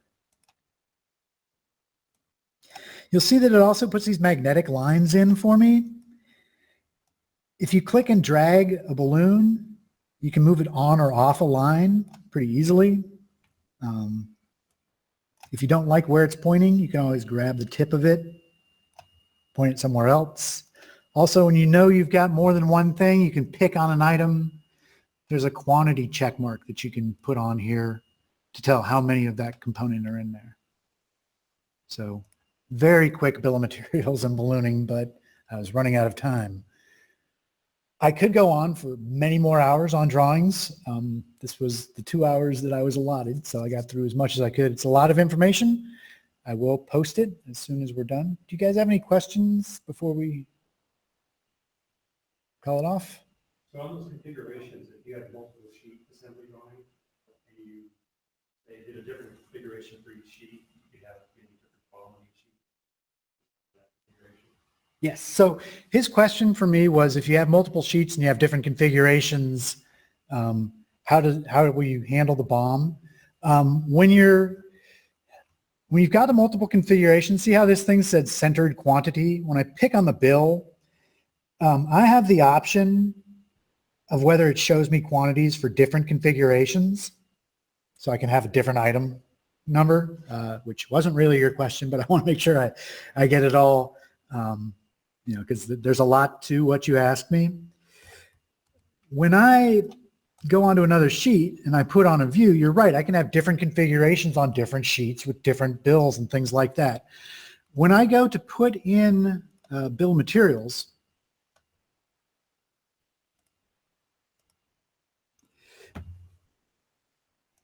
what I can do,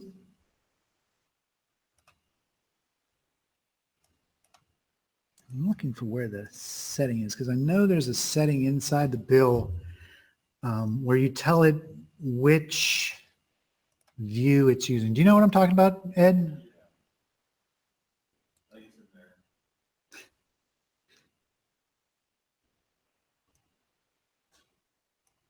Because I can switch which configuration is reading here.